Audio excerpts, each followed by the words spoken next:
একটা মাত্র ছেলে, আমার কথা শোনে না, আমার কাছে থাকতেই চায় না।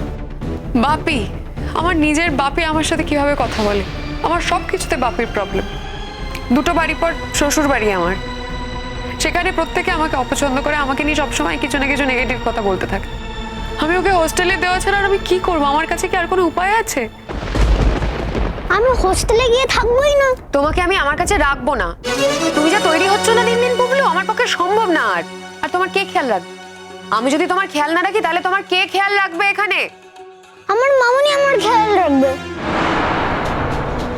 তোমার শরীরটা ভালো নেই বলে, তোমার জ্বর হয়েছে বলে, নাহলে তোমাকে আজকে আমি এমন মার মারতাম না, তখন বুঝে যেতে এই কথাগুলো বলার ফলটা কি হয়। বলবোই বলবো, 100 বার বলবো, 1000 বার বলবো, 1,00,000 বার বলবো। পুবলু, তোমরা সারাটা দিনই বাচ্চাটাকে নিয়ে অশান্তি করো। কি মনে করেছো নাকি একটা বাচ্চার বিকাশ হতে দেবে না নাকি? চোখের সামনে এটা দেখা যায় না? তুমি মেয়ের সর্বনাশ করছো, এখন এই বাচ্চাটা সর্বনাশ করছো। একটা বাচ্চা বানিয়ে কথা বলতে পারে না, তার মনে কোনো পাপ নেই। সে রেশমিকে বন্ধু মনে করে বলেই বন্ধু বলেছে।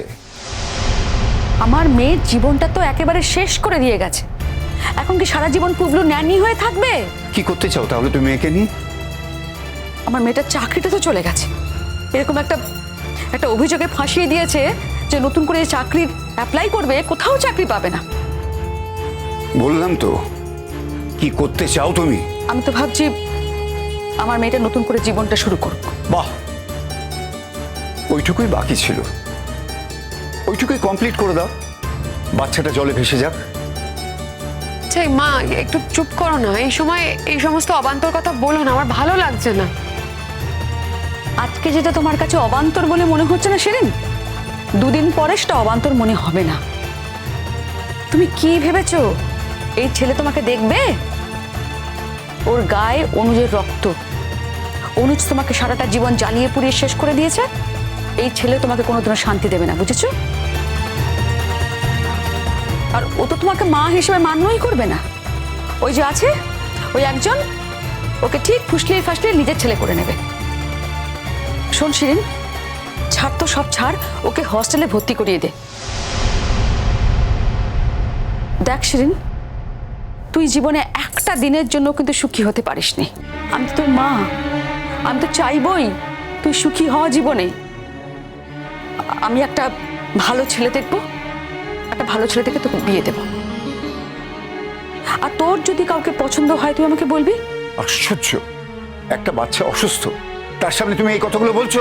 আচ্ছা ঠিক আছে, তোমরা এবার শুরু করো না, তোমরা থামো। থামাথামি কি আছে? থামাথামির তো কিছু নেই, যা সত্যি সেটাই বলেছি। আর আজকালকার দিনে এই ব্যাপারটার কোনো অন্যায় কাজ বলে মনে করে না কেউ।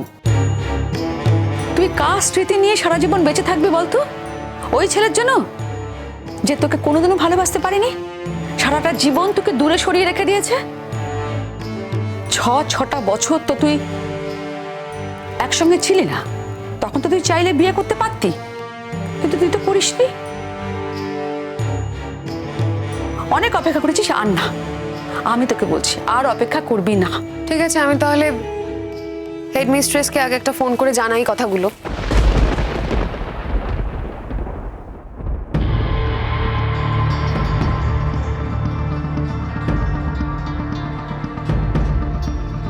হ্যালো। হ্যাঁ, আমি ঋতুরাজের মা বলছিলাম। ও হ্যাঁ হ্যাঁ বলুন। আচ্ছা, বলছি যে আপনাদের স্কুলে এত ফিস দিয়ে আমি আমার ছেলেকে ভর্তি করিয়েছি, তো আপনাদের স্কুলে আমার ছেলের সিকিউরিটিটা কি? কেন, কি হয়েছে বলুন তো? কি হয়েছে মানে? না, আমার বাচ্চা অসুস্থ হয়ে গেছে। ওর তো ওইসব আবোল তাবোল খাওয়ার অভ্যেস নেই। ওর ক্লাসমেট রেশমি ওকে কি সব এনে খাইয়েছে, তারপর থেকে ও অসুস্থ হয়ে গেছে। ওর তো পেটে ওগুলো সহ্য হয়নি। সেগুলো আমি কি করতে পারি বলুন তো? অ্যাকচুয়ালি আমাদের টিফিন আওয়ারে তো আমরা সেগুলো খেয়াল করতে পারি না। আচ্ছা ঠিক আছে, আপনি যখন বলছেন এবার থেকে আমরা এটা খেয়াল রাখবো। আমরা দেখবো ও যাতে অন্যের খাবার না খায়। দেখুন, আজকে আপনার স্কুল থেকে আমার ছেলে অসুস্থ হয়েছে, আপনি কিন্তু এই দায়িত্ব এড়িয়ে যেতে পারেন না। আমি কিন্তু আপনার স্কুলের নামে কমপ্লেন করব। আচ্ছা, আপনার স্কুল থেকে যদি আমার বাচ্চার ইনফেকশন হয়ে সিরিয়াস কিছু হয়ে যায়, তখন আপনি কি করবেন? তাছাড়া যে স্টাফগুলো ওখানে থাকে তারা দেখবে না কেন যে বাচ্চা কি খাচ্ছে না খাচ্ছে? না, আমাদের যেই খাবারটা এখান থেকে প্রোভাইড করা হয় সেটাই তো দেখা হয়। আর আপনাদের তো কোনো রিকোয়ারমেন্ট নেই খাবারের, আপনাদের তো বাড়ি থেকেই খাবারটা আসে, তাই আমরা এটা দেখি না। ঠিক আছে ম্যাম, আপনি যখন বলছেন আমরা নিশ্চয়ই এবার খেয়াল রাখবো। না না, শুধু খেয়াল রাখবো বললে হবে না, এরপর আমি কিন্তু থানায় কমপ্লেন করব। আমার ছেলে আপনাদের স্কুলে গিয়ে আবোল তাবোল খাবার খেয়ে, যেগুলো সহ্য হয় না সেই খাবারগুলো খেয়ে শরীর খারাপ হয়ে এখন বাড়িতে শুয়ে রয়েছে। আমি কিন্তু ছেড়ে দেব না। দেখুন, যে খাইয়েছে সেও তো বাচ্চা, আর আপনারও। বাচ্চারা হয়তো এটা বুঝতে পারেনি। ঠিক আছে, বুঝলাম যে ওই বাচ্চাটা ভুল করেছে, তাহলে আপনাদের তরফ থেকে কোনো কারেকশন হবে না কেন? ঠিক আছে, মেনে নিলাম যে বাচ্চা ভুল করেছে, কিন্তু বাচ্চার মা, সে তো জেনে বুঝে প্ল্যান করেই দুটো বাচ্চার জন্য খাবার প্যাক করে পাঠিয়েছে, তাই না? তো ওই বাচ্চাটার মা কি আমার কাছে পারমিশন নিয়েছে যে আমার ছেলেকে ওই খাবারগুলো দেওয়া যাবে কিনা, ও যে পাঠিয়েছে? না, আপনি ইমিডিয়েট ওর মাকে ডাকুন। দেখুন, আমার বাচ্চা যদি এভাবে, আমি জানি না, ওর শরীর আমি এখনো বুঝতে পারছি না, যদি সিরিয়াস কিছু হয় আমি কিন্তু থানায় কমপ্লেন করবো বলে দিলাম। আপনি ওর মাকে ডাকুন, ওই মেয়েটির মাকে ডেকে কিন্তু আপনি ওনার সাথে কথা বলুন। আর বুঝতে পারছেন যে থানায় কমপ্লেন করলে কি হবে? স্কুলের ইমেজটা পুরো খারাপ হয়ে যাবে। আর আমি কিন্তু সোশ্যাল মিডিয়াতেও এটা পোস্ট করব যে আপনাদের স্কুলে বাচ্চাদের কোনো সিকিউরিটি নেই, যে আপনাদের স্কুলে খাবার দাবারের কোনো রেস্ট্রিকশন নেই, কোনো নিয়ম টিয়ম কিচ্ছু নেই। আচ্ছা, আজ যদি কেউ খাবারে প্ল্যান করে, আমি বলতে চাইছি না, যদি বিষ মিশিয়ে খাওয়াতো তখন কি হতো? ছি ছি, এসব কি বলছেন? হ্যাঁ বলছি, কারণ বলতে বাধ্য হচ্ছি। যেটা খেয়েছে সেটা তো বিষের সমান, ফুড পয়জন মতো হয়ে গেছে। দেখুন, আপনি যদি কোনো স্টেপ না নেন তাহলে কিন্তু আমি সত্যিই থানায় যেতে বাধ্য হব। ঠিক আছে, আমি রেশমির মাকে ডেকে কথা বলছি। শুধু রেশমির মাকে ডেকে কথা বললে হবে না, ওনাকে একটা লিখিত কনফার্মেশন দিতে হবে যে উনি আর আমার ছেলের জন্য কোনো খাবার পাঠাবেন না, আর ওনার মেয়ে রেশমি আমার ছেলেকে কোনো খাবার অফার করবে না। ঠিক আছে, আপনি আপনার বাচ্চাকে শিখিয়ে দেবেন যে রেশমি যদি কোনো খাবার অফার করে ও যেন না খায়। আর আমরাও দেখছি একজন অ্যাটেন্ডেন্ট রাখবো যে ওর টিফিন টাইমে দেখে যে ওর খাবারটা যাতে না খায়, বা ওরা কেউ কারোর খাবার যেন না খায়। ঠিক আছে, আর ওর মাকে যখন ডাকবেন তখন আমাকেও ডাকবেন, আমি গিয়ে কথা বলতে চাই। আমার বাচ্চাকে অসুস্থ করার পেছনে ওর একটা উদ্দেশ্য আছে। আপনার কি মনে হয় আমি এমনি এমনি প্রথম দিন আপনাকে গিয়ে বলেছিলাম সেকশনটা চেঞ্জ করে দেওয়ার কথা? তখন তো আপনি আমার কথার কোনো গুরুত্বই দেননি।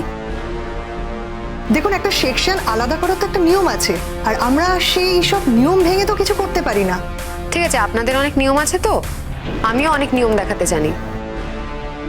আপনাদের ওই চার্টটা করে দিয়েছেন যে যে খাবারগুলো খাওয়া যাবে না, আমিও সেই চার্টটা নিয়ে যাব এরপর, এবং বলবো যে আমার ছেলে অন্য এই খাবারগুলো খেয়ে অসুস্থ হয়ে গেছে, আর তার জন্য দায়ী অন্য আরেকজন গার্জেন। তাহলে এক কাজ করুন, আপনি ওকে ট্রান্সফার করে দিন বা টিসি দিয়ে দিন এই অপরাধে। আমি একজনের সাথে কথা বলি, ওদিন ঘটনাটা কি হয়েছে সেটা একটু ভালো করে বুঝে নি। কেন, এই যে আমি এতক্ষণ ধরে আপনার সাথে এত কথা বলছি, এত বোঝানোর চেষ্টা করছি, আপনি বুঝতে পারছেন না?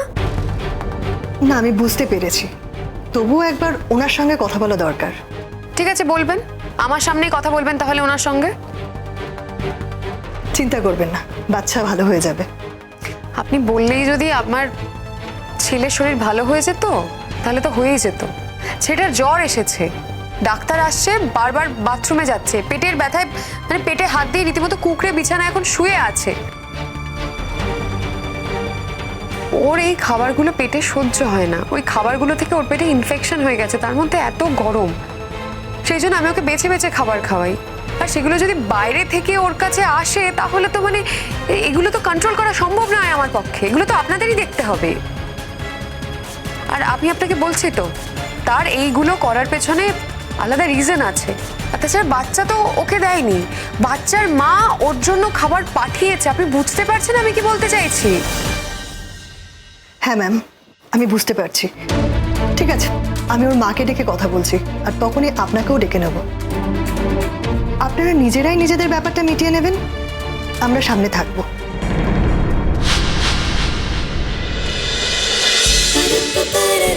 गुड्डी गुड्डी